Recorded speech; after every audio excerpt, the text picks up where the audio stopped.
Welcome back to Wrist Check Podcast. Episode 70. Woo! Woo! Woo! I wonder if y'all actually did that shit. We do. This is the real deal. Big time, big time. We have a special guest tonight. We have our friend, supporter of the podcast, watch collector, entrepreneur, Tristan Walker. Yes, sir. What up, what up? What's happening? Welcome. Chilling, man. Thanks for having me. Glad you could finally make it. Biggest fan. You might be right about that. I ain't gonna lie. Huh? I was Yeah. telling right. Perry, I watched every episode. Twice. Every episode. That's crazy. Yeah. Congratulations. And this is and Congratulations. thank you. Much appreciated. We're celebrating 2 years of the podcast this evening. And we just had a really amazing event to kind of help us kick it off, even though we didn't pair the two together. It just kind of happened that way. But we did an event with Chrono Swiss. We'll share some photos. Shout out to Rocco from Chrono Swiss, Shout out to Rocco. who reached out to us to do an event with him, and we got some of the folks from our group chat / watch club. Now I feel like we might as well just be, you know. make that switch, right? The bungalow. Bungalow. Shout out to the bungalow, and we got some guys together over at Short Stories on Bowery, and we got to get our hands on Chrono Swiss, have some drinks, have some food, and we had a great time. Yes, we did. So shouts out to them. Thank you for coming through, everybody in the bungalow. And this evening, we have you, sir. Pleasure to have you on the couch. Finally, we'll tell the people a little bit about your background and get into who you are and how we arrived where we are, because we got a lot of watches on the table, fella. A lot of watches. Long time coming, man. My man came correct. There's a lot of red. I tried. Mm-hmm. Got me nervous. Got me There's nervous. a lot of gold. Got me Yes. nervous. 70 episodes, man. Yeah. You got to do it right. So this is going to be a fun one. But before we get into that, it's only right that we have our honorary wrist check. Yes. And there's no better way to kick it off than to kick it off with the man who never repeats a watch. This Yes. is very important. And- This is very important. Very important. Has a new watch on tonight. Yes, I do. Yes, What I do you got on the wrist, Mr. Hold Rashawn on. Smith? What I told Perry, the only way I got on this show is if he wasn't gonna repeat a watch. He did say that. You said that. He did say that. When I watch with my family, every time this happens, my wife, she looks at me, she's like, Did he repeat a watch? he's gonna repeat a watch. Oh, wait. famous, do bro. I famous. disappoint? I hope I don't You disappoint. disappoint every time. You had a good run for like 20 weeks. Well, so that's the thing. I think when I put on the paddock,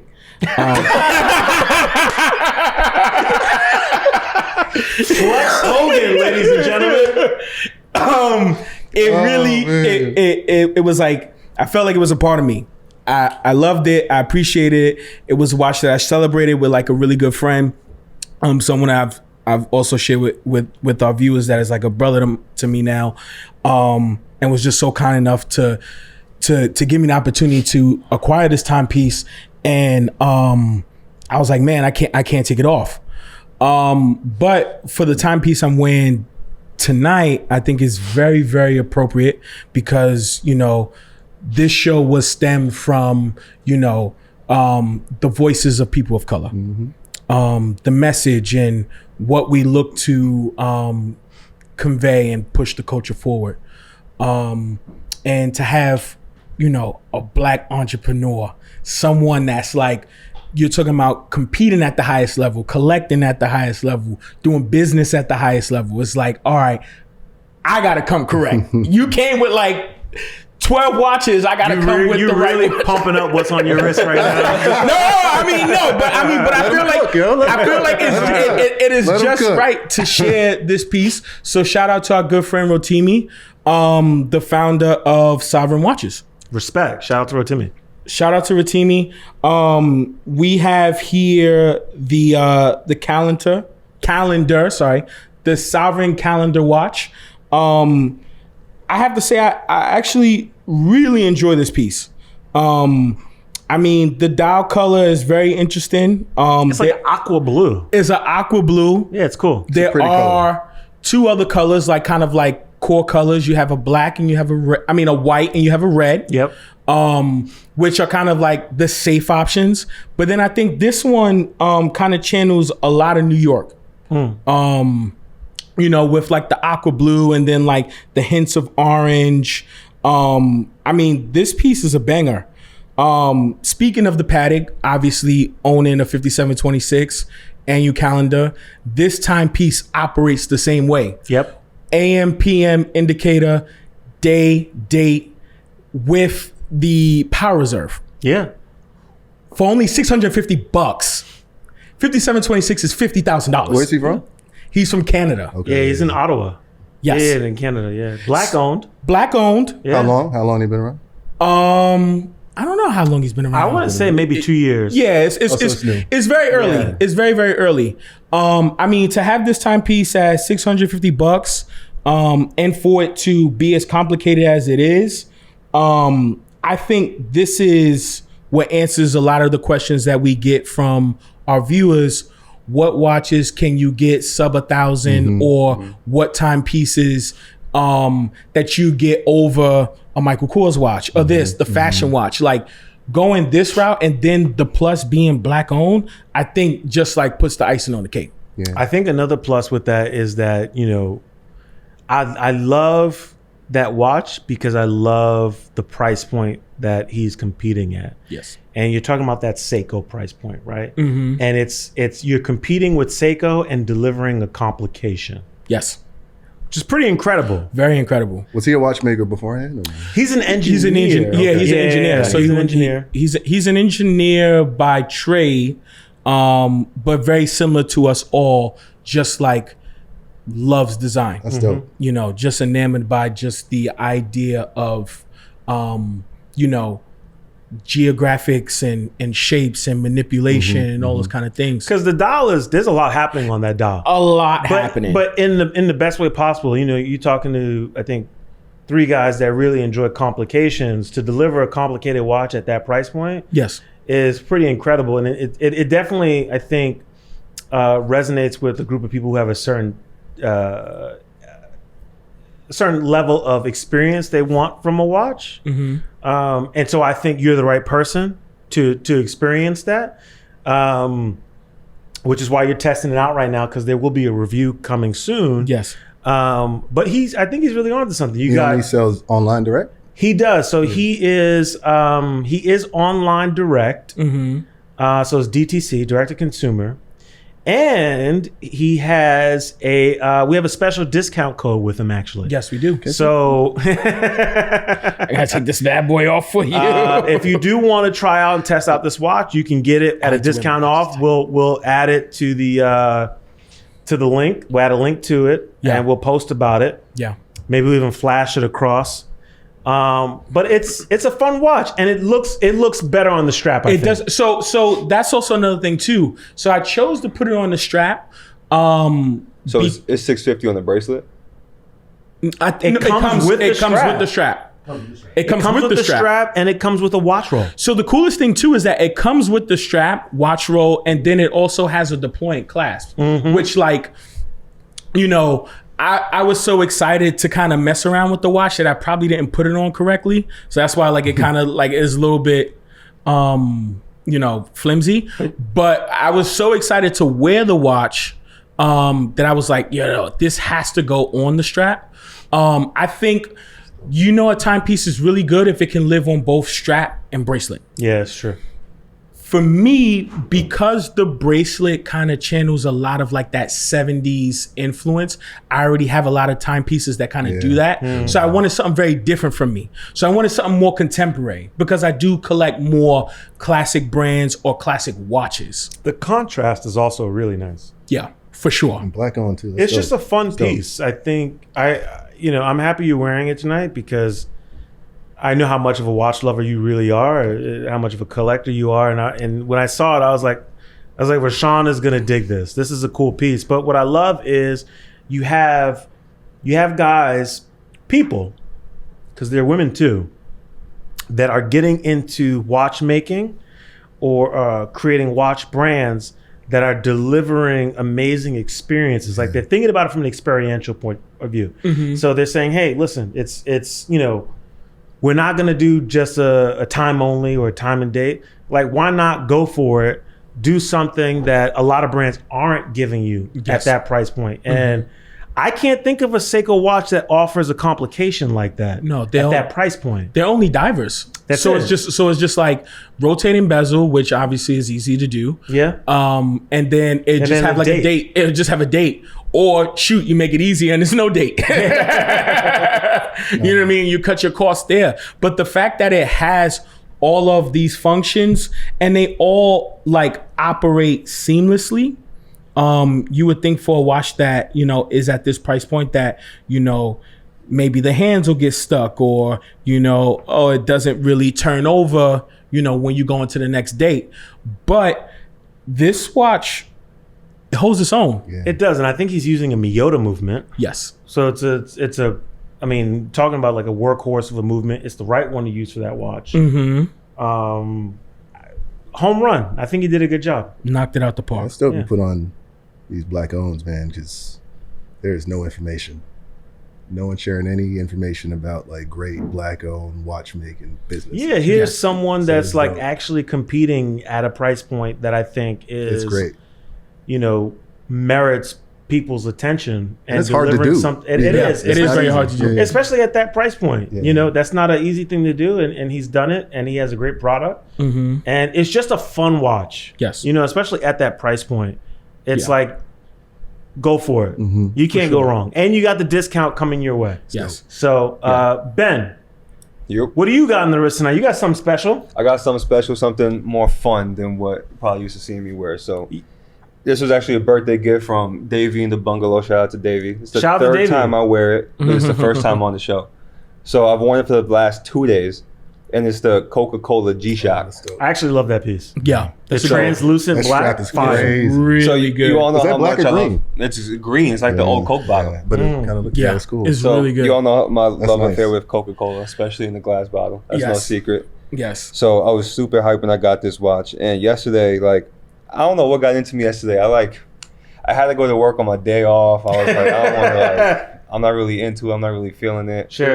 And like, I actually wore the watch on my birthday, like right when I got it, and then kind of just put it back in its box and just didn't really like look at it again. And then, Because you got that Daytona. yeah, I mean, but yesterday, like, I just looked at it and it comes in like this brown outer box, and then it has a cutout, and you just see these red and white checkerboards. And I like saw it out the corner of my eye after I got dressed. I was gonna grab my watch, and I was like, I'm gonna put that on. Nice. So then I put it on, and then the whole time I'm headed to work, I'm just looking at my wrist, and I'm like, just like it makes me feel good. Yeah, it's a really great. good piece. And it was like, it feels nice to, after rocking a gold Daytona for like 3.5 months, yeah. to put something like this on and still Stunt, like, Yeah. stunt. yeah, I feel like that's the stunt. Stunt Is wearing man. the Coca-Cola G-Shock. That's what I was trying to tell you when I wore my Stunt it out there. Casio. Oh, that's funny. I was like, it's a nice little palate cleanser. Yeah, Right. I think it's true. It's like fresh ginger after a good piece of Yeah, it's like, it feels good to just Yeah. I agree. to just go. Just chill out. I've had it off for the last 2 days. I haven't taken it off. I don't Respect. think I'm going to take it off till the weekend. What I do like about like this like translucent kind of like greenish clear is because we also have the jellyfish. My jellyfish already has like turned over. It's a Yeah. little bit I got one yellow. from 94. It's been It's sitting in the box. brown. And it sucks that like, of course, like, Casio G-Shock hasn't figured out a way to kind of keep it. And it's not like you would think it's dirt. It's not dirt. It's the material or something. It's 'Cause, like, yellow. It's like clear bottoms on like Jordan and yeah, stuff. it's very interesting. But I would assume that because this has like that colored background that I wouldn't change. It's gonna get darker. It's only Yeah, time probably will get tell. darker, yeah. Beautiful. Only time will green tell. patina. But It's gonna be a nice. piece of me kind of likes that because the whole the idea of like atrophy and developing a patina. You don't think about like plastic Patina on the G-Shock. developing a patina. That's On that kind one of too, that's nice. tight. Yo, but Yeah, but the thing It's looks gonna be really yellow. Everybody on looks this at it one- like, yo, you're filthy. Yeah, not on this one though, because it's color translucent. Yeah, So that's but gonna- also that's like the gonna best patina part nice. is when you press the light, The like a Coca-Cola red logo? Coke Yeah, bottle that's shows fine. up in the That's back. cool. That's When nice. did that come out? When It came out this year, actually. Yeah, They did two that's of them. cool. They did another model that's like all red, but it was like a little, like it was too much. Yeah, This that is one's Like if good. you're gonna get one, that's the one. to get. That's the one you get. I need to get tight. that Atlanta connection. I'll go dope. next. We'll save our guest of honor for last. I'm repeating the watch. That's okay though. It's okay. I wore this on the last episode with our friend Trevor. Shout out to Trevor. But I had gotten a new watch recently. A couple of new watches. But I got a vintage, a neo vintage AP, the one that I've been after. Ben, you know how much I love this watch, and it's the 14790 steel military dial, Royal Oak, 36 millimeter, perfect size. You said it's your favorite watch now. It is. I actually can't believe you said 2 weeks that. ago. I you was gonna like say, the I can't Nautilus believe you was said just that, a because right? Yeah, I was with the 2 weeks Nautilus. ago. Yeah, that's a quick switch. It's funny how things change. Yeah, huh? man. It's funny how things change. No loyalty. Listen, I've been very blessed to experience some really nice pieces this year. I did not anticipate this coming my way. It really kind of just happened. And, you know, shout out to John Tam, who's a friend of the podcast, that was introduced to me by Ben, who owned this watch, and I was able to purchase it from him. And I'm very, very grateful. It's funny because we got in a conversation about AP and talking about how we registered our interest for some items that we hadn't been able to get. But at the same time, we had an amazing experience with our salesperson there, who was actually incredible. I said it was the first time I went to an authorized dealer and was told no, but left smiling. But I did manage to get this pre-owned piece that just happened to fall in my life, and I'm very grateful. Do you guys have a hard time getting watches you want? Absolutely. Yeah, Really? of course. We have a hard time just as anybody. Yeah. bro. The only difference is we're more persistent. That's fair. Yeah. We have a lot of relationships. Yeah. That's fair. That's fair. I like to go over people's heads Yes. Well, it depends. Depends Nah, on I do it all the time. Yeah, you do it. all the time. That's how I got that text message from AP. Facts. What do you got on the wrist?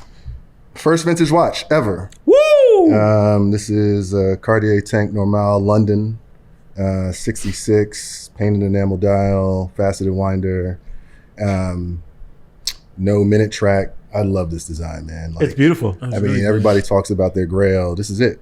My Yeah. first vintage watch is it. I On mean, the classic Lizard too. I think Yeah, you were man. wearing that when we met you. I was wearing this when I met you. I remember. Yeah. And, you know, folks talk about Cartier and the Tank Normale. It's the most iconic watch during the most iconic period in their whole thing. So it's a very special watch for me. Yeah, I remember speaking to my family about this, my wife particularly. It's like, you know, should I do it? She was like, should you do it? Should I do it? Yes. So yeah, it took a lot of cajoling. How but long I did it got take for you to finally pull the trigger? to pull the trigger? Yeah. Like Like you saw it. 3 hours. Not long. No, bro, like, I mean, this is. I mean, it took me a while to like come to a conclusion that this is going to be the watch, and in fact, like I was looking for another one, another London watch that I ended up getting. Thank goodness. And I called up a dealer because I didn't know anything about this whole space. I was like, yo, I want that watch. I sent him a photo, and he was like, I don't know, Tristan. They made like 5 of these, you know? And I was like, wait, what do you mean they made like 5 of these? And that started me on this journey of like learning about London and kind of how rare it is, but how beautiful it is. And he was like, oh, by the way, we have this thing called the Tank Normale. You might want to look at it. And by then I was familiar with Tank Normale, but I was just getting familiar with London. And then he showed me the watch and I was like, this is perfect condition. Wonderful It's watch. funny how, because this is your first vintage watch. Very, I mean, You said it took you all of 3 hours to decide whether or not. And it's funny how, like, when you first get into watches, how easily you snowball because now we have 9 other watches here on the table. Exactly. Exactly. That's a fact. So I think, you know, it's really great to have you here on the show with us because just, you know, coupled with your story, which is an amazing story, it's always good to sit down with a collector that has a very specific focus. And your focus happens to be primarily vintage Cartier, though occasionally you make exceptions. Very rarely. Very rarely. We'll talk about those exceptions. And some good exceptions. They're Might I add. They're exceptional exceptional exceptions. That laugh is crazy. That was an Eric Winland. That was a good one. That was a good one. Shout out to Eric. That's funny. That was good. That is funny. But I want to get into your story. Yeah. You currently live in Atlanta. Live in Atlanta. But you're a New York native. Yeah, I'm from Queens, New York, Flushing, Queens. I was born in Jamaica, Queens. Moved to Flushing when I was about 7, 8 years old. My family's still there. Okay. Lived there my whole life. I'm a New York baby. Worked in New York. Went to school in New York. College. And then decided I want to up and pack and go to the Bay Area. And you went to the Bay Area. And when you went to the Bay Area, you had you were pursuing entrepreneurial efforts. Yeah, so I went out to the Bay because I went to business school. I went to business school at Stanford. And I needed a break. I was working on Wall Street before that. I hated it. I was like, this is not for me. Yep. It's a wonderful privilege and blessing, but man, it's like they're there to make money with other people's money to at the end of the year make money for themselves. And I was like, it's just not the game you it's wanted not to for play. me. So I wanted to get far away from there in the Bay Area. And I heard, Stanford, entrepreneurship, pretty well known.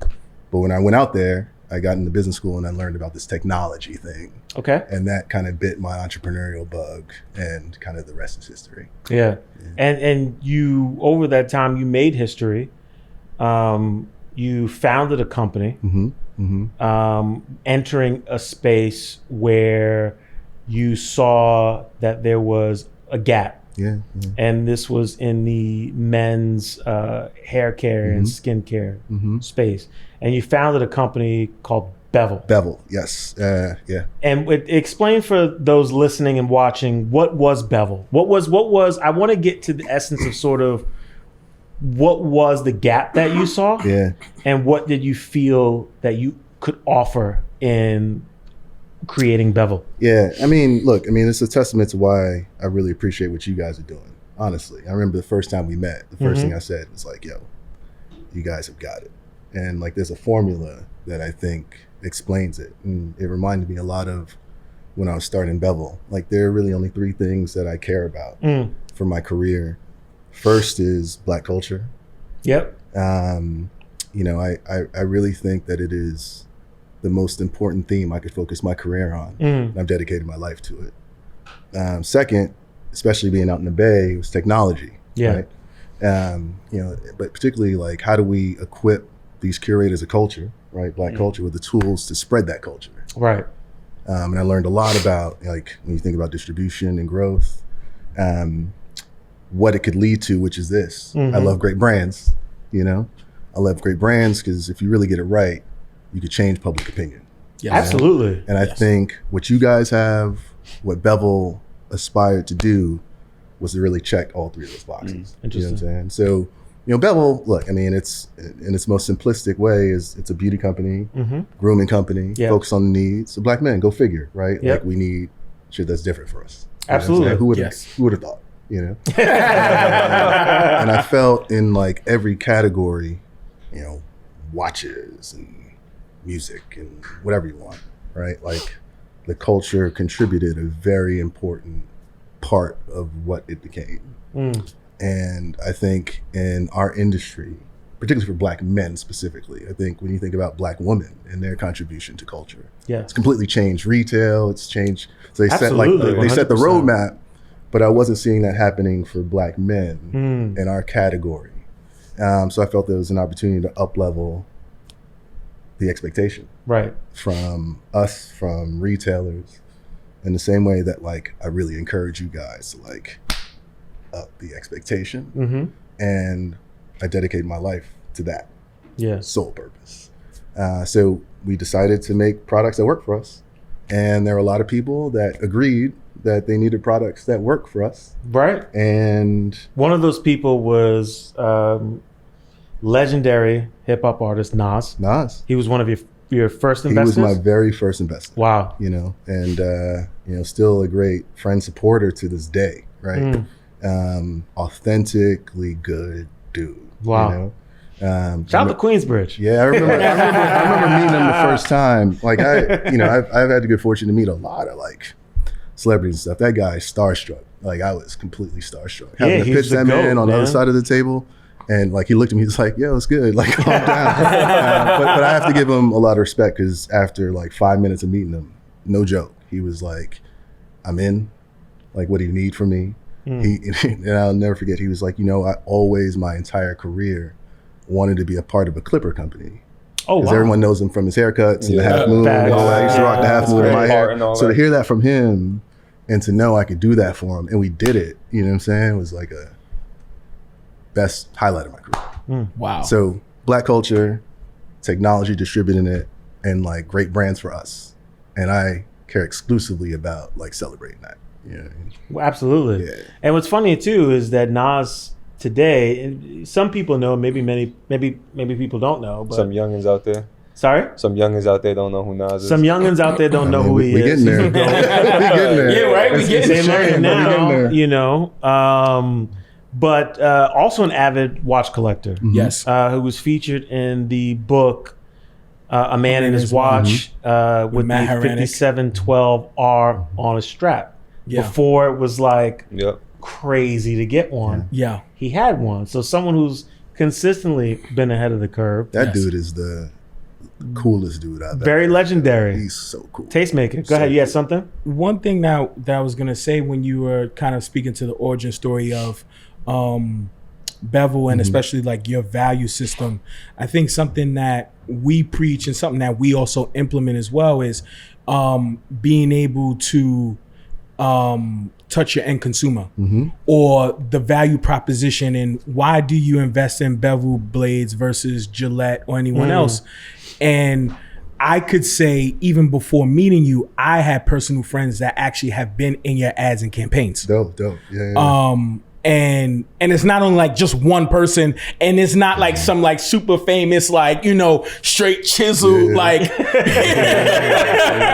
like, you know what I mean? Like model, like it's everyday people, which like I think speaks so highest to the volume. And when I speak about you on that level, I appreciate that. And at that level, doing it at so highly and competitively, I think it's a testament to where you are, and sharing more of your story. I think it's amazing. I appreciate it, man. But it's a part of my appeal, or why you guys appeal to me. Yeah. Honestly, it's like I see it. It's like the authenticity. There's a closeness to the people. Like when I say I'm a day one, it's legit, right? And like it's the people who have built Bevel. It's the people that want to build Bevel. It's the people who want to be a part of Bevel. It's the people who want to be a part of Cartier. It's the people like you are encouraging in a non like pretentious way. This is very intimidating. Like watching they do it's gatekeeped. It is not appreciative of the culture. It is behind. Yes. Very much so. So when I see you guys like punching that in the face, I get very excited about what it can be. Honestly, like, and you guys should be very excited. We are very excited. And we're very excited to have you here tonight. And talking about your success, you founded this incredible company. You built it up. You do what entrepreneurs do. You sold it. And now you get to enjoy some of the spoils of your labor. Assuming to make money? Yeah. There's a lot of assumptions in that. Assumptions on the table. A lot of assumptions. I got good friends, nice friends. But I want to know, you talked about a little bit, this watch and it coming to you and should I do it?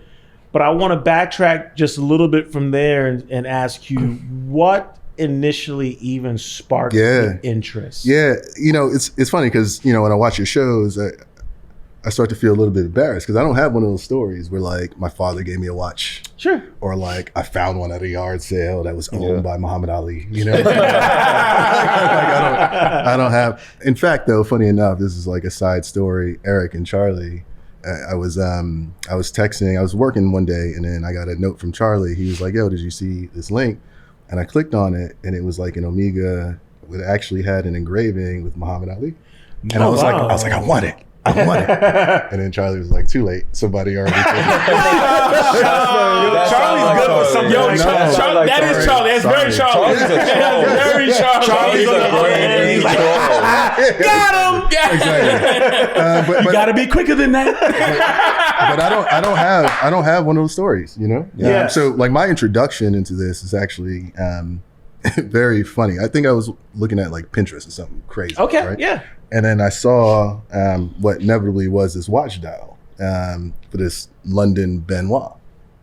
And, you know, Ben, you I already told you about, my appreciation for London. But by then I didn't know. I was just like, this is a striking image, right? Like this perfect circle, these exploded numerals. Like, what's that? Yeah. And I clicked on the image and it went to this Rob Report thing about Tyler, the creator. Oh, wow. And his Cartier collection. So I thought, okay, this is interesting. Mm-hmm. Number one, I had no understanding or interest in watches at all. Okay. There was this striking image that kind of looked like artwork to me. Yep. I clicked on it and then I was like, oh, okay, this artist I respect, who understands the culture, has great taste, made a deliberate choice to choose vintage Cartier.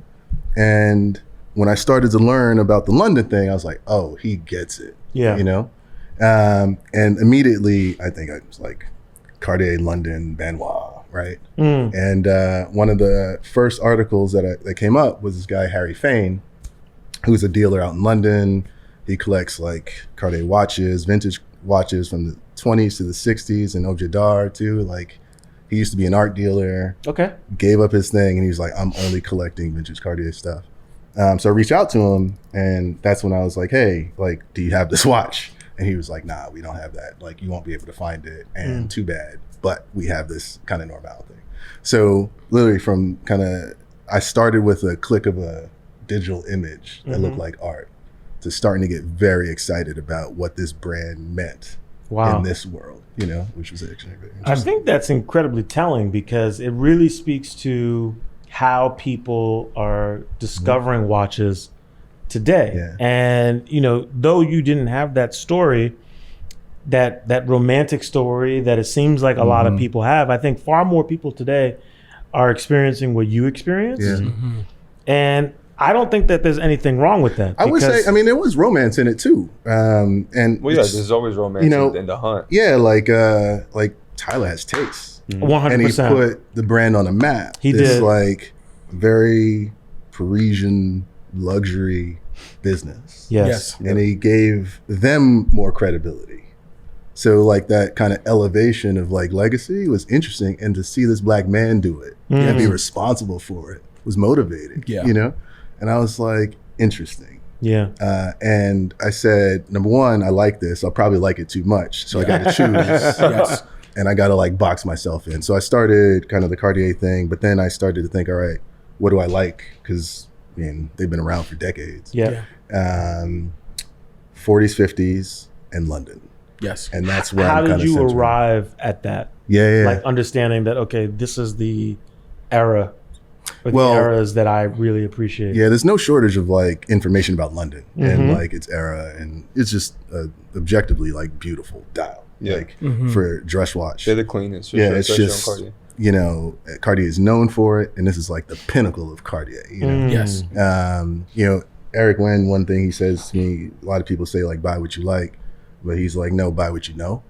And this is the first thing I started to get to know. And I was like, okay, that was interesting to me.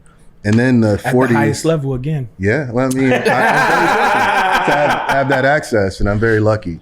But the 40s, 50s things for me, it's interesting because it was after the war. It was post kind of depression and war. And Cartier was all about kind of like that Art Deco, luxury, form over function stuff. Yeah. And after the war, they had to figure out, all right, what are we going to do? So that is the period, I think, in Cartier watchmaking where you actually see the most interesting dial configurations, case shapes. Yeah. Where they're trying to do something different than the standard minute track with Roman numerals. And I felt, okay, like that feels like art and artisanship to me. It really does feel like art. Yeah. This is an amazing piece. And I should also say too, which is crazy. I mean, when I started to realize, I mean, first of all, let's call a spade a spade. It's like an asset class. Like Sure. I mean, I know a lot of folks, when they talk about like investment and stuff, it's pretty taboo. But when you start to think about it as like art, it's, and I put my art on the wall. I can't take it with me outside. This was something that was crazy to me, where it's like you can use it. The more you use it, the more valuable it gets, depending on whether or not you like, choose correctly. Yeah. So that to me was very interesting. Yeah. And made the hunt even more interesting. Yeah. Right. So how do I buy what I know? Yeah. And if I know it better than the next person, I'll be able to kind of find value. Yes. Yeah. Find value where people aren't even looking for it. Yeah. There you go. I think it's such an interesting point too, because we often say buy what you like, but I think Eric is actually correct. Yeah. And it's one of the reasons why I love speaking to him and Charlie, is because you do occasionally, if you fortunate enough to have a relationship with them, you get those little gems. And they're in a position where they have this amazing business that they could literally sell anything to anybody. But that's not what they focus on. What they focus on is really cultivating a relationship, and also making sure that you're happy with what you have. And I think that's articulated very well in that phrase, buy what you know. Right? Because if you buy what you know, you'll buy what you love. Yes. And the chances are you having any regrets, pretty slim. And because you know it, you'll be educated enough in various different arenas, whether it's the arena of taste, condition, rarity. That's right. But even from an investment perspective, is this worth my time and my money? I'm really lucky, man. The fact that like I know Eric and Charlie, the fact that I have enough like opportunity to buy something from Harry, to be able to DM you guys about this stuff. Like I have information that most people don't. Again, why I believe what you built is so powerful, but it allows me to know my stuff better. Yeah. And the thing about Cartier, which is actually very interesting, is that not that very many people really know about it. Yes. Because it's so obscure, and so like you have to do the work. And sometimes you might make some mistakes. Sure. Sometimes you might lose a little bit of money, right? But like the scholarship of it, when I started to get into all of that became like very interesting to me. Yeah. Like you knew something that very few people cared to know. Yes. I think that, and to your point, I think even still today, Cartier is having an incredible run as a brand, but also with fine watchmaking. But it still, I feel like, doesn't get the full credit that they deserve. Oh yeah, for sure. And what I love about the collection that you're creating and what you've brought with you today is that there's a level of curation, there's a level of consistency that is revealed in that curation on how serious they actually took watchmaking. Yeah, I mean, it's I picked this watch, and this is a Cartier London Benoit. So first of all, one thing you might notice about the watch, all of them are like sub 34 millimeters. Yes. And first of all, when we talk about the investment thing, no one wants to buy it, right? One of the funniest things I hear is like when people try to justify like the 40 millimeter watch or whatever, they're like, yeah, it's built for the modern wrist. I was like, what the hell does that even mean? Like, what? Crazy. But I mean, watches were the size like back in the 40s, 50s. So like it's good value because a lot of men are like ashamed to wear this. I'm like, this is a beautiful watch. But like regardless, so you see anything wrong with this watch? Or anything look like kind of off in that watch? Well, I mean, it doesn't say London on the dial. No, but it is a London watch. Yeah. So look at the 6. You see the I'm 6? looking at it. Doesn't say Cartier. No, but did you see how it like kind of veers off to the left? Now I've seen probably hundreds of Benoits. And they usually have either the circle, like the one there, or an oval shape, and the 6 is like directly under the bottom. Okay. But on this one, because it's so small and a little bit more narrow, you get like this narrow oval. So the only thing that the V can do is veer off to the left. Yeah. Wow. And I like somebody had to think about that. You know what I'm saying? Yes. Like somebody in the 60s was sitting down, like taking care of that dial, had to think about that. Yeah. Yeah. And I was like, this is the only watch that I've seen of that variety that has done that. So it's like this kind of perfect mistake that's not really a mistake. Yeah, if you and that's put something about Cartier that like is If you- very interesting to me. You know, If you center the 6 in the dial, it wouldn't make sense. Exactly. The dial would be off. Exactly. It'd be Let me crooked. see this. Exactly. It wouldn't be an oval Exactly. anymore. Look Exactly. at it. I love those like very specific design choices. Yeah. Yeah, that's really funny. yeah. If And it like was centered, it wouldn't make And like sense. it's very well known for being like perfect, everything in the right Yeah. place. Yes. And that's imperfect. Yes. But like it's perfect in its conception. You know, Yes. like it's Yes. very cool. It's very cool. Perfectly imperfect. Yeah. Imperfect. Yeah. Yeah, this is a really cool piece. Yeah. That was the first watch I picked up. So when you did say the London Bang Noir, I was like, that one. Yeah. Yeah. That was like Beautiful that. watch. That one caught me by surprise. Also too, I like the chrono that you have yeah, there yeah. as Oh, we well. gotta talk about that one. That I mean, I don't know if I'm jumping the gun because I know No, Ben well, loves that think- watch too. I think I told him It's that's my favorite watch that he owns. Yeah. I would agree. And I know the stuff he has is now on the Yeah. table, and that's still my favorite watch. Yeah, no, I mean, I like this watch a lot. That's a heater. I mean, Cartier this was 1940s. They didn't make very many chronos. No. I think this is the first vintage, non like CP chrono that I've seen for Cartier.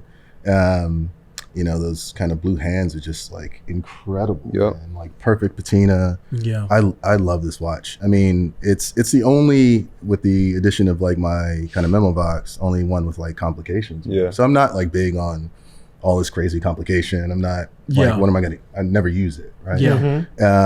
But I actually use the function of these complications. I'm going out for a walk, I get rid of my phone. Like it gives me Yeah. an excuse to not like take my phone when I am like reading or kind of studying or doing work.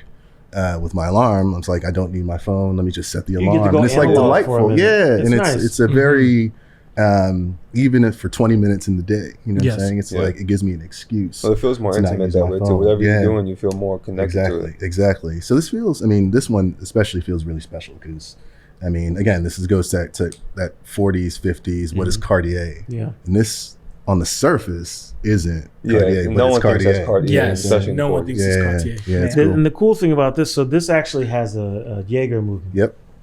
inside. Mm-hmm. You know, playing with the chronograph function and pressing down those pushers, it's so nice. It's cool. Yeah, yeah. It's And so the strap on nice. that is Yeah. awesome. Like I love and that watch. speaks to the history and the contributions of Jaeger Yeah. as well, and many of the movements that they provided for all of these watch brands. I mean, it's the click is so nice. And to do it so it fits the kind of size and form factor. Like I have a pretty small 6.5 wrist, right? And like Yeah. it's I can't wear a GMT. Like I look crazy. I remember when, I when can't you were in wear the city- Daytona. The last Like, time I you were in the look city and we crazy met in up, Daytona. you put my GMT sure. on and you were No, like, nah. No, it's not.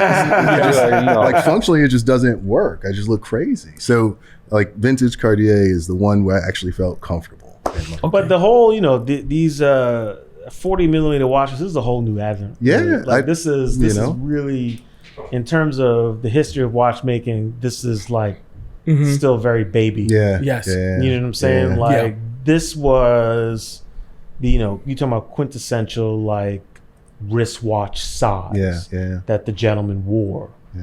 Uh, Well, it's also kind of like sexist. You know what I'm saying? Like they're like, oh, he's got a ladies' watch. Like, what are you talking about? Like, Yeah. it doesn't make any sense. I Yeah, agree. And watch is a also, watch is a watch. it's just like even like financially for these companies. I mean, you can acquire a whole new customer group yeah, by gender like in designing. watches Yeah, it's never made crazy. any sense to It me. makes Yeah. no. It makes How no does it sense. look? How does it feel? Exactly. That's the most important Exactly. thing.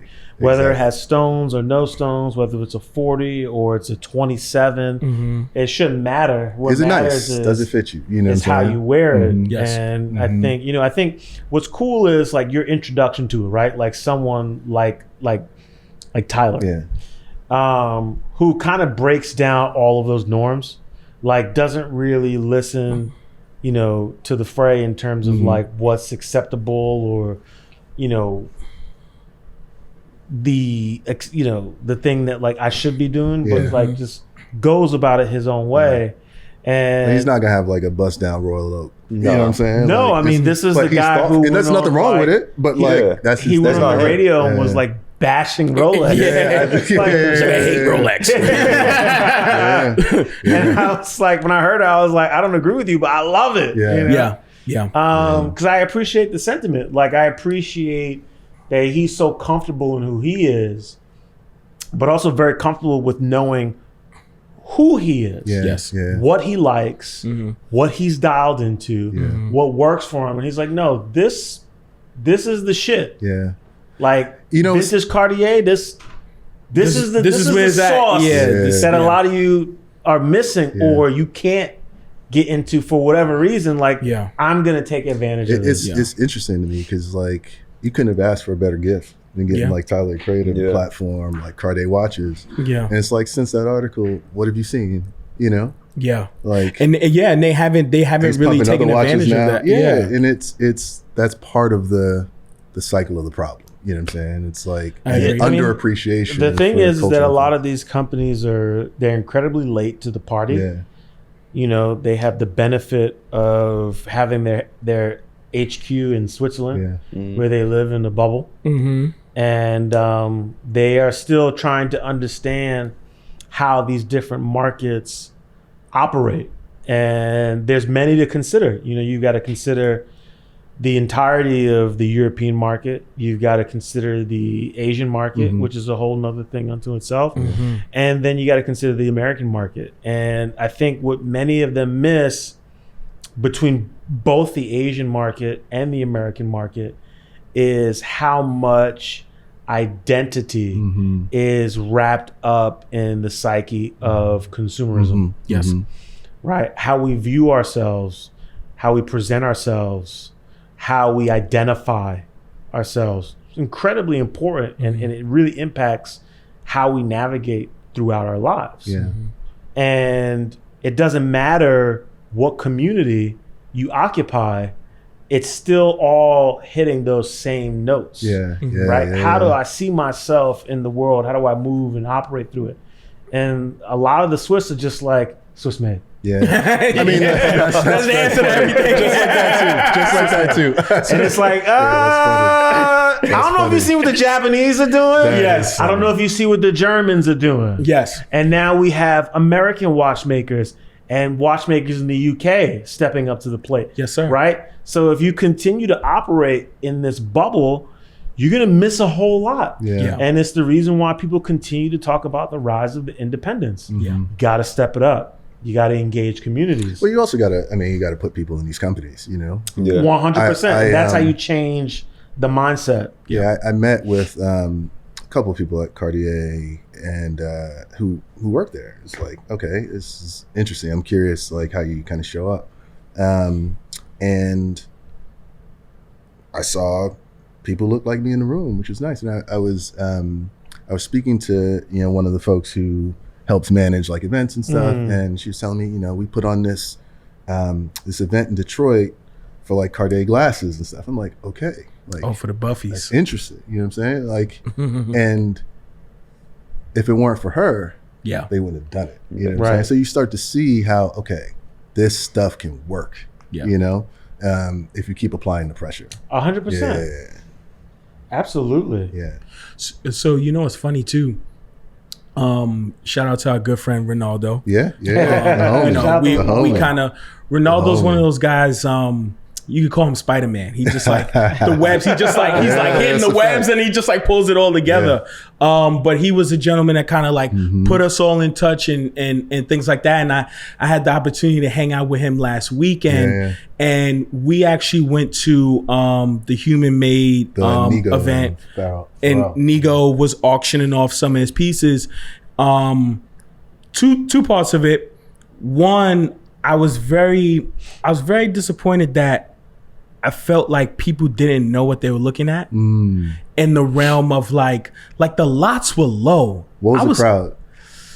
I mean, I think, okay. Was it the culture or no?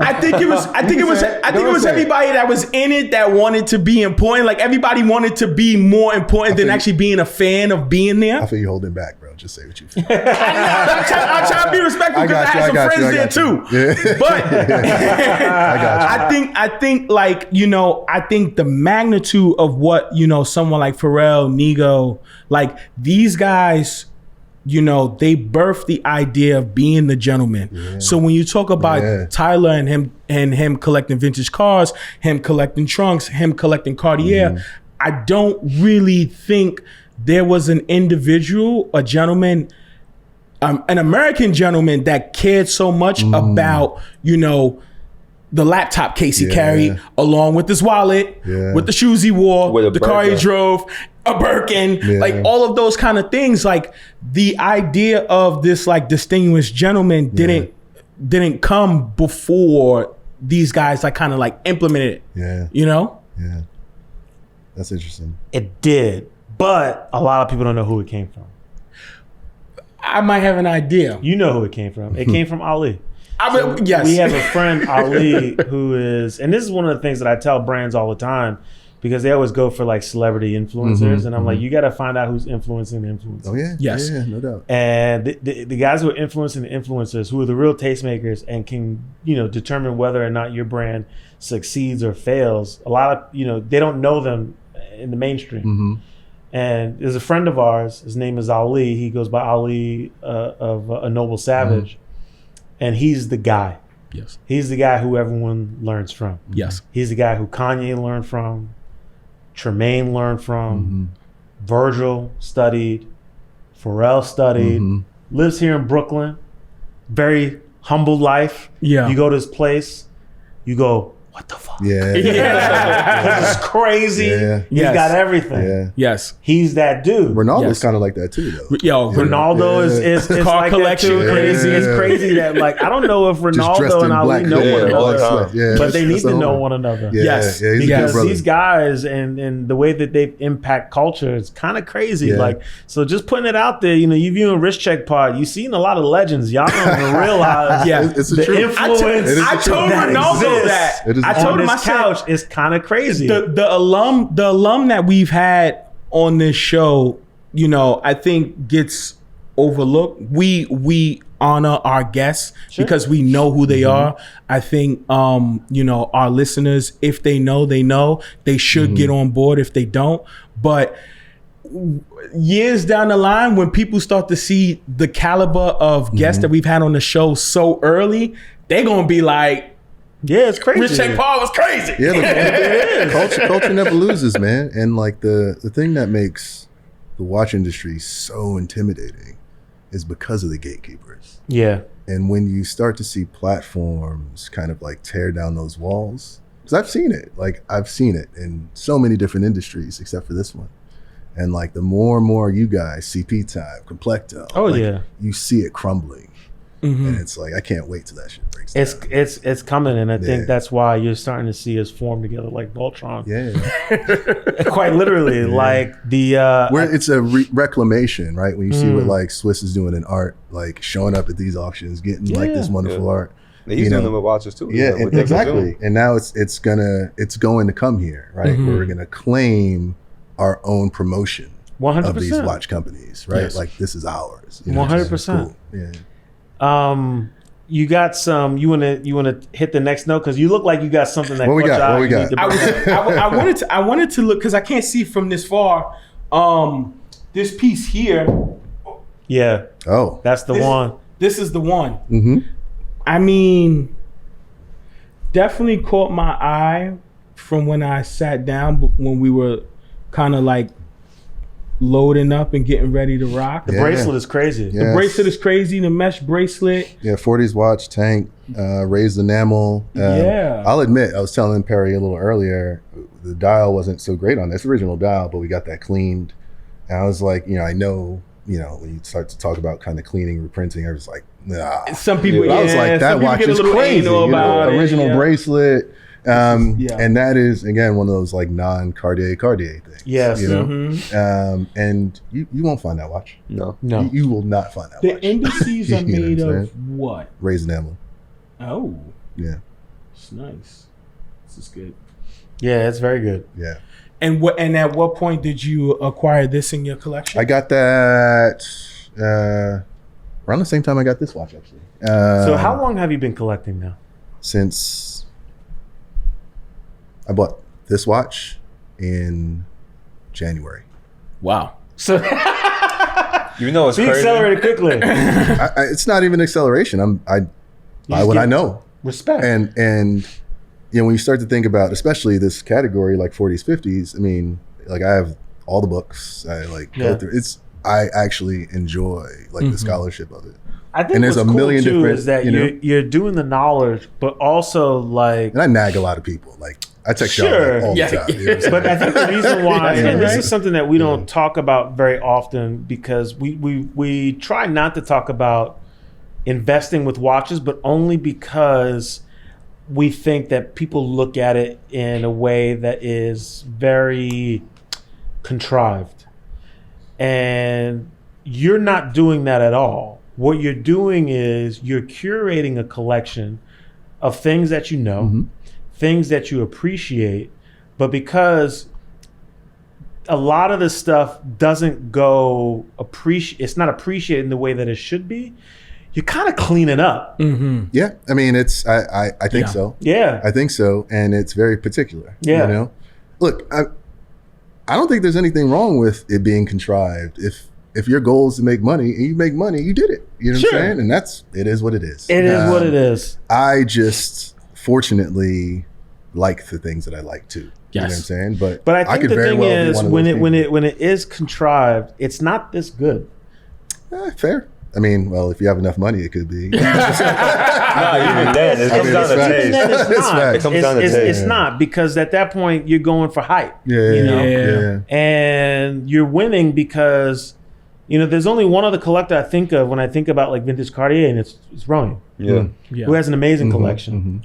And I think also is because he's been doing it for a long time, has really cleaned house. Yeah. Because he's seeking pieces that people just aren't paying attention to, or they haven't done the knowledge and the education. When I first got into this, I hit him up because he has all those like Patek Cartier double size, and probably once every 2 weeks he posts it all the time because he knows how much of a flex it is. I'm like, I want that, I want it. Yeah. And then just an auction, it just sold for some crazy number. So now he knows, he's like, I'm never selling this thing. Yeah. He's holding it. He's holding funny. it close to his chest. It's funny.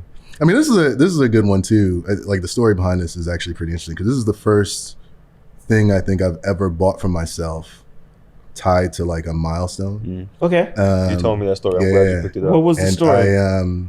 So it was my 10-year anniversary for Walker & Company. And so I left the company in June, July, and we started our 10-year anniversary in April. So I knew, because I was by this point like crazy about watches and stuff, I knew I wanted to have a watch. And I remember I hit up Harry, and he had this Centre. And Centre, like, I mean, this is a medium size. Usually the large one's too big for my wrist. Yeah. So he had this perfect size one. He called me up, left a kind of voice note, and they were like, Tristan, I have this 1940 Centre with an unusual dial. You should take a look. And I'm like, first of all these watches I bought from Harry, sight unseen, right? So it's a lot of trust that like I had for him. And I was like, I don't know how it'll fit on my wrist. I don't know. So I went back and forth with her for like, one of his reps for like 3-4 months. And then finally I was like, all right, I've got it. I'm going to get this watch because when people think about Cartier, they like love the Centre. Yeah. This is a watch that 1940, they made 8 tank watches during the war years. So you have to think that's across all tank models. Yeah. With an unusual dial. So I was like, if I'm going to get something for myself, it needs to feel like a one-on-one, even if it's not a one-on-one. Yes. And this came on a leather strap. So I was like, Harry, can I get the bracelet like separately? Because I love this like fish scale bracelet. You look at like old Cartier books, you start to see like during this era they had a lot of this stuff. And Harry's like, no way. Like, there's no way you could find a bracelet that fits between the lugs or whatever. So I was like, what if we made it? And this was wow. in May, I think. Yeah. Okay. And I was like, yeah, I need this in June. I'm going to be in London. I'm going on a trip. Like, can you make it? And he was like, we'll figure it out. I love that answer. And they made it. And, this is a Shout out to custom. Harry. That's customer service. There's 224 different kind of gold mesh links Let me in see it. this. That's a flex. I engraved it on the back. People talk about like not selling watches kind of thing. Like that is my. That's awesome, dude. Congratulations. Yeah. That's incredible. But that is like kind of the, I'm still young in this, but like the peak of my like, all right, I've done the work, done the consideration, the trusted deal, like all that stuff. I think also too what's really cool is the idea of customization and done still. Yeah. I'm going to say at the highest level. Yeah. To be able to customize a bracelet as a homage for it to actually like work with the piece. Yeah. When we do to talk pay about respect to it. you're paying respect to it. When you're talking about bust downs, you're talking about modifying, something that is, an original manufacturer piece.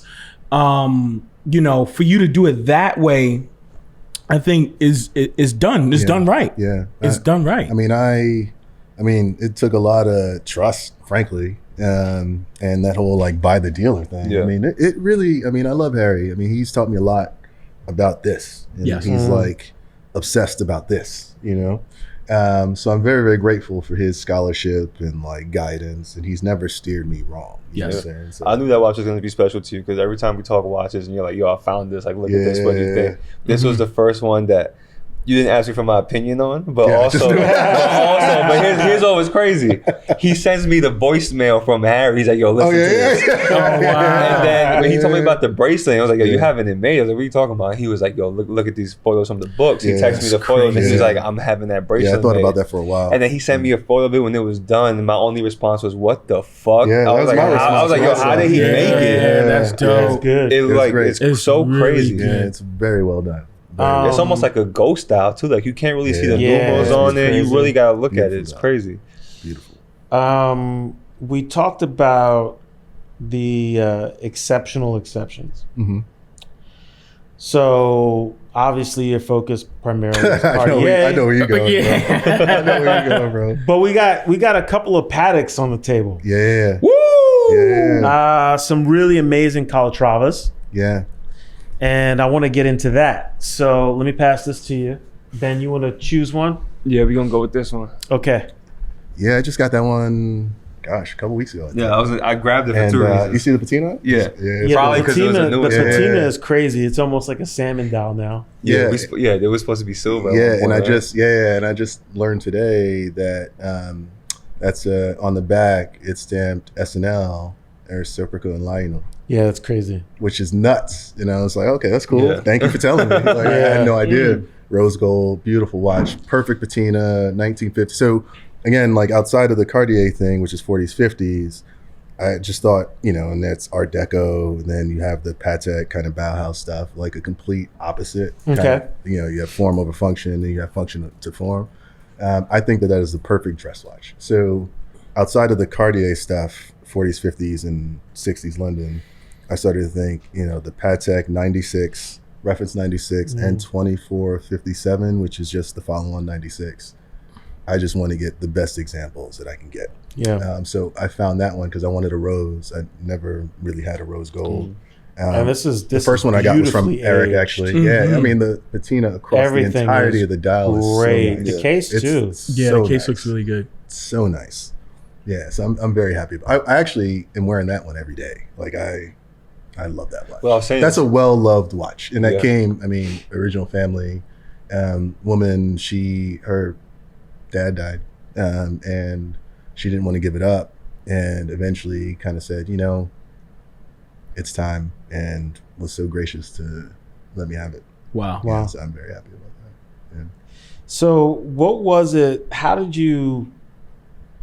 What clicked and you were like, okay, because your mind was primarily on Cartier. Yeah. What even got you looking? Eric Wind. Patek. Okay. I saw the master enabler. This watch, I think, that I'm holding right now is, think probably like my nicest looking watch. I was on his website and I saw this watch. And I was like, first of all, I'm very attracted to the 96. It's nice. And I had never seen kind of a black dial of this variety, but particularly the subsidiary dial. It's very different than any other kind of like black dial Patek subsidiary dial that I saw. You know, Eric takes his like wrist shots. And like seeing it online, I was like, that's a beautiful watch. And a couple weeks later, it's still there. And a couple weeks later, it's still there. It's like, how is this possible? Yeah. And then I texted Eric and he sent me a video. And the first thing he said was like, you know, Tristan, you know, this watch is going to be a step up for your whole collection. And then he pointed to the, if you look at the Patek kind of gold lettering. Yeah. I was like, that's a beautiful, it feels brand new. Yeah. And it looks brand new, to be honest. And the actual crystal itself is a little bit more spherical than like I'm used to for some of the other Pateks that I have, which creates this like very interesting illusion depending on the kind of angle you're looking at it. It almost makes the dial look like it's concave. Yeah, exactly. I mean, thank you, Eric Wynn. Eric, like I said, you get a lot of love over here, Eric. Yeah. So if I can find, I want as many good quality, good condition 96s that are different. Sweep seconds, subsidiary, rose gold, get you steel, a reference 96 gold. chrono. Yeah. Oh no. Yeah. You also got to give me some money, bro. You also got to give me some money. But like, you know, I think the other thing about my collection is that like these are affordable pieces, relatively affordable pieces for people who actually look. I mean, affording this stuff is relative, right? But kind of in the grand scheme of things, these are not your 100,000, 50,000, whatever watches. Like these are at parity with what you would get for some of these modern watches for the same kind of companies, if not less, you know. But at that condition, with that patina, it just feels like you're carrying something on, you know. You're carrying something that's incredibly more important. Yeah. No, this is a beautiful example. There's just great artisanship in it. Like the one thing that like really got me excited about exploring this, I started to get into bookbinding randomly, right? Like, cause you know, it's like this lost art of like people doing shit with their hands. And, you know, I book collector too. And, you know, there are eras of like bookbinding and kind of beautiful bookbinders, that sort of thing. And it's just someone sitting at a bench. Yeah. Kind of page by page, cover by cover, making it by hand. And there's like true artisanship in that. And when I started to learn that existed / exists in watches, that made me feel like it was something familiar. Wow. That I wanted to learn a little bit more. You know? Wow. It's funny because we were just saying that we might not get through his whole collection, but I think we can. I think we can. We got one more left. We have one more. We have two more pieces left. There's the JLC, and then there's this tank here. Yeah. So that's Tank Must. You know, pound for pound, honestly, that's probably the best watch that I have. I think that is the most beautiful, simple watch at a truly affordable price point. I think that's 1970. That burgundy. I mean, I would wear that watch every day for the rest of my life if I had to. Dressed up, dressed down. It's so Ronaldo would simple. really like this piece. Yeah. Oh, for sure. It's mechanical though. Yeah. Oh, yeah. That's the thing. That's so special about it. Yeah. Because they're usually coarse. Yeah. I think outside of like G-Shock watches, I would have to say the Tank Must is I think the watch that like outside of Rolex, I think it's the next watch that comes that's to it, bro. That's the watch that would make someone fall in love and start collecting watches. I mean, like you can, for $1,000, like you can get a great quality mechanical Cartier Tank Must. Yeah, crazy. That watch, I know I can probably get another one, but like I can't get rid of that watch. Like that's my watch. No, I love that watch. That is, I actually wear that watch the least because I'm almost most particular about that watch versus the other ones that I have. That's so funny. Yeah, it's crazy. Oh, sorry. I thought this was a JLC. This is actually a Cartier. Well, yes, with the JLC. Yes. But you got a Cartier alarm watch. Cartier, 1951. Yeah. Yeah, Stamp. Memo Yeah. Gold. It usually comes in steel. How did this one mostly. come into your life? Harry. I mean, Harry. Like So Harry's just lacing you. Yeah, because he knows. Like I'm like Harry. I don't want a lot of the same things. Yeah. Right. Right. Like, you don't like. There's also like a joy in just hearing the alarm go off on a wristwatch. That, to me, like in the kind of mechanical sense, that's really fun. But he's helped me really like diversify the set. Right. Where he's like, Tristan, not that very many gold memo boxes come up. Yeah. I think that's interesting too about Cartier is, and I think we talked about this a little bit, like it's ephemera, because they make so few. It is ephemera. And to get a good quality piece of ephemera feels amazing. Like you don't really have that. Harry told me when I first got to know him, he was talking about like the numbers or production for this stuff. He said, Cartier, It's very low. Patek, and then Rolex. He's like between 1920 and 1960, Cartier made like 6,000 tank watches, something like that. Wow. During that same time, Patek made like 500,000, 600,000, and Rolex made like 2 million. Right. So when you start to think about the number they made per year across model, different dial configurations, case shapes, you start to get into this. Maybe this might be the only one left on Earth that like is nice, And also I think that there's whether original or whether refinished or reprinted, like some of it for Cartier is just like, listen, it's good case, right movement, like it's been around for a long time. There aren't that many, right? Like maybe that's okay. Which is another part of this whole gatekeeping thing, but neither here nor there. There you go. There it is. It's a special piece. Watch. Yeah, it's a great. That's a fun watch. I probably wear that the most. What I love about your collection, I mean, there's a lot to love, but as someone who really appreciates vintage, it's really cool to see a diversity in vintage that you have in your collection. Even if the majority is with one particular maker, nothing is the same. And it's so well curated. Oftentimes we talk about when you're buying vintage watches, you buy the dealer. And I think about the space that you found yourself in, very quickly, because of the research and the education that you've done to find, these great dealers whom you can exchange information with, exchange knowledge, really hone in on how you're trying to build out your collection and find these really exceptional pieces that not only speak to you, but help define what it is that you're creating with all that you're bringing in.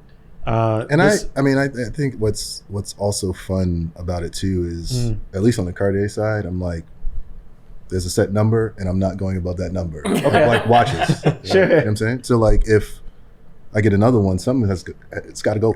Wow. So it's like really forced me to be super thoughtful about like that's pretty awesome. What I want to do, That's pretty awesome. And then you get into Patek and then we've had those conversations. You have an amazing collection. It's been incredible to get to know you and to kind of be part of that journey, because we talk about watches often with all you. the time. Yes. And I'm very appreciative of your support in what we do. I'm appreciative of the words that you've had to share and the sentiment that you shared with how you feel about what we're doing. And this is what it's really all about, and for this to be our 70th episode, to have you with us, I don't think it could have been any better than this. I want to tell you guys a couple things. First, congratulations. Thank you. Like 2 years. Thank you. I know this stuff is hard, bro. Yeah. Honestly, it's real talk. It's not easy. And I was joking with Perry before I came up. I was like, "Oh, that's what it looks like," Everyone still thinks that we film in Perry's basement. That's my man cave or something. But it's like to see it from the start, to see what it's growing into, to see that you haven't compromised. And like I love that, man. Like it gives me hope and inspiration and excitement, and I'm rooting for you guys. Honestly, buy the case. Yeah, thank you. Yeah, buy the case. You know what I'm saying? For all those of y'all in the bungalow that haven't got one yet, buy that case. Just know I'm looking at you crazy. I'm trying to keep it cool, but I'm looking at you crazy. So if you come and you say hi, you ain't bought one yet. That's funny. That's funny. Just saying. Just saying. You're gonna get that look. I get it. Support. I get it. Yes. I appreciate you, my brother. Oh man, same. You're an amazing collector. You're an incredible person. I always go back to the time when we first met each other, and we went and we got dinner and we broke bread together. And just the reaction that you had in meeting us. Yeah, man. Made me feel like we were doing something right, and we were on to something. You are, and you will be on to something. Appreciate you. All right, brother. This has been another incredible episode of Wrist Check Pod. I hope you guys watching and listening can really appreciate what you saw tonight, because this is quite special. You know where to find us. It's wristcheckpod.com. Yes. On Instagram @wristcheckpod. We're on TikTok for all the children. Maybe the metaverse one day. You never know. And the shuttle is still available. We've sold a hell of a lot of units, and it's been incredibly successful, but we still have some left. You can get it on wristcheckpod.com. You can also get it now on the Wind Up Shop. Yes. Shout out to our friends, Zach, Blake, and Ricardo. Yes. You can purchase this on the Wind Up Shop, and you're supporting both efforts at the same time, because they've got a great group of people over there as well, whom we love and adore. And we'll see you next week.